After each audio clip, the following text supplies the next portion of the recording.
Welcome once again to Jacob's Toys. Please do like, share, subscribe and all of those things. All support to the channel is very much appreciated.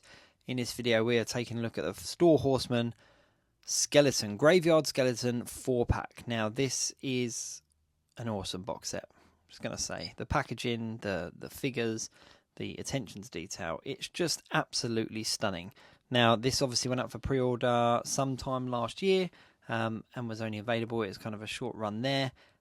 As far as I'm aware, these aren't available to purchase directly anymore, but there might be some on the aftermarket. But at the end of the day, it's a 6-inch articulated skeleton figure. Now, Four Horsemen have obviously done this before. They have done a few other skeletons in the past, but this box set just kind of appealed to me just because of all the weapons, the accessories, the additional heads. We'll go through all of those in a minute, but it's a 4-pack of grayscale skeletons. And from what I can see from the promo images and from receiving this box in hand, they are very cool indeed. Now this video is a little bit longer than some of the others, so of course I'll get a little gumph out of the way now. Please do like, share, subscribe and all of those things. All your support is very much appreciated. There's a nice little pamphlet in here that just talks about joints hardening up on the Mythic Legion figures. Of course, Four Horsemen do kind of Mythic Legions, they do Cosmic Legions, etc. And it's nice to have that little kind of pamphlet in there just to remind you that, you know, if you apply a bit of heat, it helps loosens the joints, you're less likely to get any breakages, etc. And none of the other kind of companies, from my knowledge, actually do that. So I don't recall seeing a pamphlet like that in any of the other figures, apart from ones from Four Horsemen. In the back kind of blister pack here, you've got all the weapons and the accessories, 2 shields, and they come, see, this is interesting. This is a nice design. I just want to show you this if you haven't seen it. They come with an attachable handle, so it's just a little peg on the back of the shield. You pop the little kind of handle bit that you get in, and there's a grip there for them to hold. So a very easy way of a figure holding a shield without kind of messing around and taking hands off and sliding them through buckles and straps and trying to get fingers around straps and stuff. You simply just grab hold of the handle on the back. Now of course that's not as accurate as a real shield, but we're not looking at the back, are we? So yeah, I really like that design. I think that's really cool. You of course get 2 swords as well, so you get 2 sword and shield sets. Now for me, Jason and the Argonauts as a film, a stop motion movie, that scene with the skeletons where they come up from the ground and they've got swords and shields and they fight, is just such an iconic movie, an iconic scene. It's kind of just burnt into my brain from watching it as a kid. So being able to pick up articulated skeletons that come with these kind of medieval-esque weapons, including these 2 spears and the 2 swords and shields, was an absolute must, because if nothing else, I can display these 4 and just kind of have a Jason and the Argonauts kind of tribute, if you like. Now I haven't got a huge amount of the Four Horsemen stuff. I say Four Horsemen, Four Horsemen, because obviously they're their shop as well.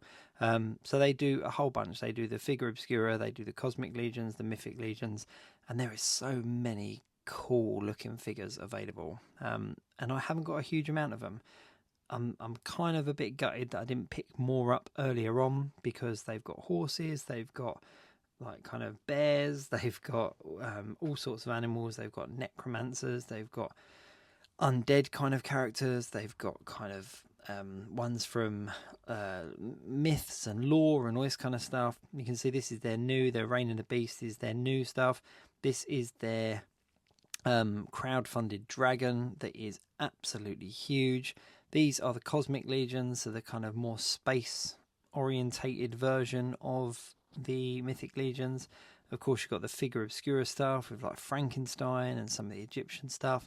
You've also got the Christmas Carol stuff. You've got the Headless Horseman. You've got Santa. And of course, you've got these special edition ones at the back as well. But there are just so many awesome figures that are available. I kind of wish I'd started on these when they first came out, because some of these are so difficult to get hold of. But this is interesting. A nice little advert at the back saying you are invited back to the graveyard in October 2025, which hints that they are obviously planning some kind of extension to the Graveyard Skeletons or the Graveyard area in October 2025. So, you know, that's a few months away now. So I'm assuming that information is going to start popping up on that soon. Be really interested to see what it is that they've got planned, what other figures they've got planned.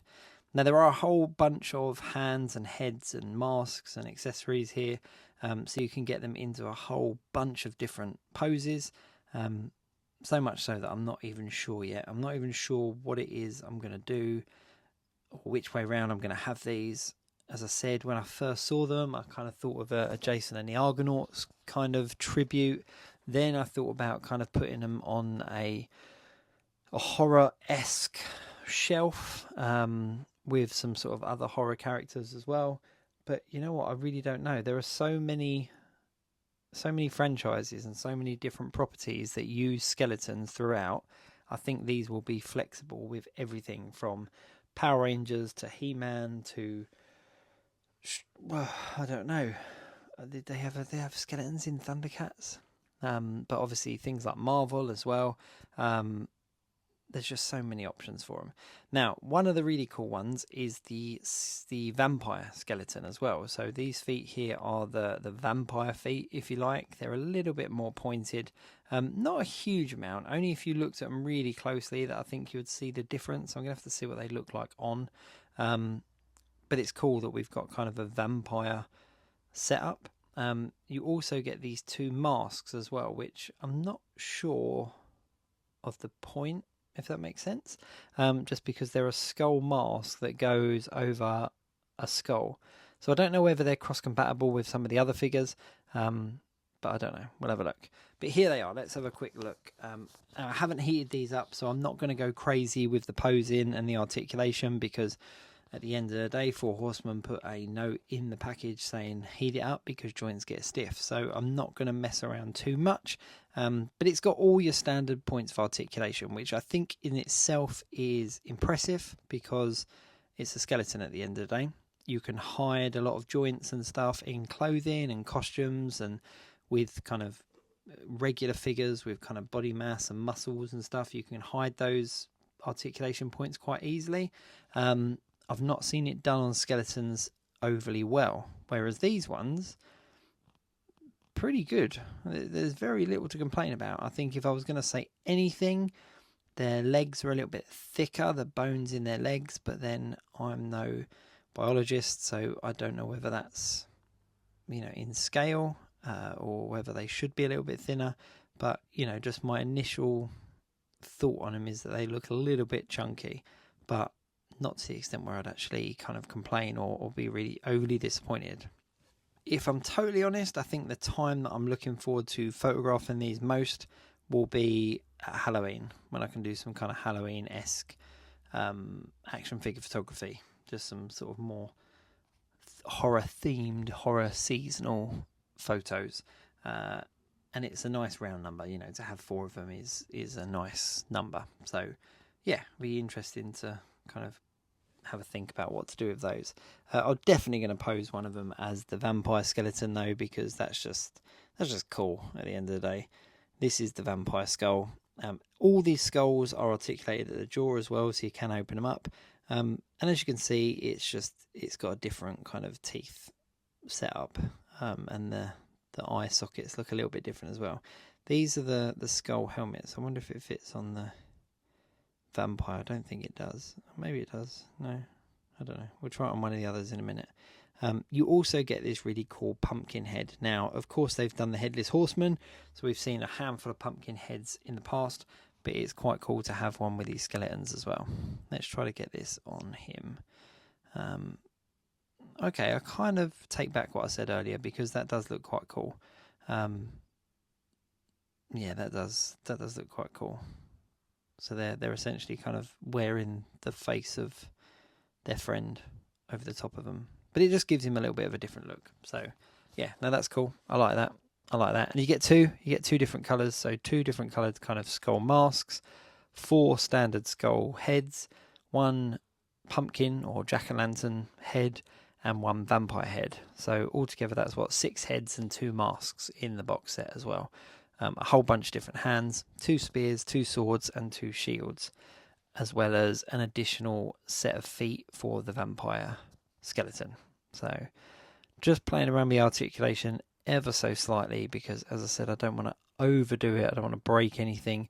I think the neck pegs and swapping the heads over is probably where I'd be most hesitant, because with a lot of figures you've got that ball joint in the neck, and it's built up by the kind of muscle and the flesh and stuff, so it's kind of hidden and it's quite a solid piece. But as you can see, the neck pegs and the neck pieces on these are quite fiddly, so if I was going to heed their advice anywhere, it would definitely be about swapping the heads around. So yeah, so that's a bit stiff, but a good stiff, like it's a good stiff joint, which is what you want at the end of the day. You can see there is a bit of a difference there in the kind of toe positioning, and obviously the more point, I suppose it's a little bit more like a vampire bat. Let's see if I can actually get these out without heating them up too much, and swap those over. But yeah, as I mentioned earlier on, these were a pre-order, so they're not available directly last time I checked from Four Horsemen, but I'm sure you could pick them up on the aftermarket if you were really desperate to do so. There's something very cool about the grayscale element of these as well. So, you know, when you think of a skeleton, you think of that kind of bony colour, and of course these aren't that. These are that kind of black and white grayscale, ashy looking skeleton, but it kind of works, kind of looks very cool. I'm just fiddling around with his head off screen, and I'm doing it off screen because I don't want to snap it, let's be honest. Let's put these feet on. There we go. That's the vampire feet. So you can see there is a little bit different. I suppose they're similar to a bat, I suppose. And there's the vampire skull as well. So again, next to the others, you can see there's a difference. So I'm definitely going to be using this as one of them, just as a kind of an alternate look. But that's a very cool skull indeed. I suppose it's a vampire that's died. And I've just got a spare skull, which, you know, with an articulated jaw, which isn't that common, let's be honest. I mean, we're definitely seeing more of them now than we used to, but, you know, to get a decent skull in kind of 6-inch action figure form was quite hard to come by once upon a time. And we are seeing more now as accessory pieces and stuff, but yeah, let's see if I can actually mess around and get one of these swords in their hand. They do feel quite brittle, I'm not going to lie. They do feel that if I pushed it too hard, they might snap, so I'm definitely going to apply some heat and do it the way that they said to do it, because I don't want to break these at the end of the day. But I'm still definitely leaning towards like a Jason and the Argonauts-esque setup, sort of have them all wielding weapons in various different poses. There's some really, really good promotional artwork of these guys kind of done in a graveyard scene. I can't remember who it was that took the photos. I feel really bad, I can't remember. I will look it up and I will add it to the bio at some point, but I don't want to miscredit someone. But there was some really, really good promotional shots done for these, and they were what swung it for me. Seeing their articulation and the versatility of these in those action figure photography shots is what swung it for me. I'm kind of just going for it with this one. He won't go fully on, so I'm not gonna. You can see how thin that neck peg is. I really don't want to break it. I really, really don't want to break that neck peg. But he does look cool. Let me heat it up to take that off, because I don't want to break the neck peg. I really don't want to break the neck peg. Although I do think it would be a relatively simple fix, because you could probably super glue it back together. But still, I don't want to break it at the end of the day. These are new figures. These are not a cheap set to purchase, so I don't want to damage them too much. But there we go. A 4-pack of skeletons from Four Horsemen. Really, really nice. Let's get them. Let's just have a little look. You see the detail and the sculpting on these is phenomenal. It really is. But that's it. Thank you very much for watching. Obviously, please do like, share, subscribe, and all of those things. And keep your eyes on my Instagram account, because that's where I'll post some of the pictures when I do get around to taking them. But yes, a very awesome 4-pack from Four Horsemen Studios. Thanks so much for watching. I'll see you soon.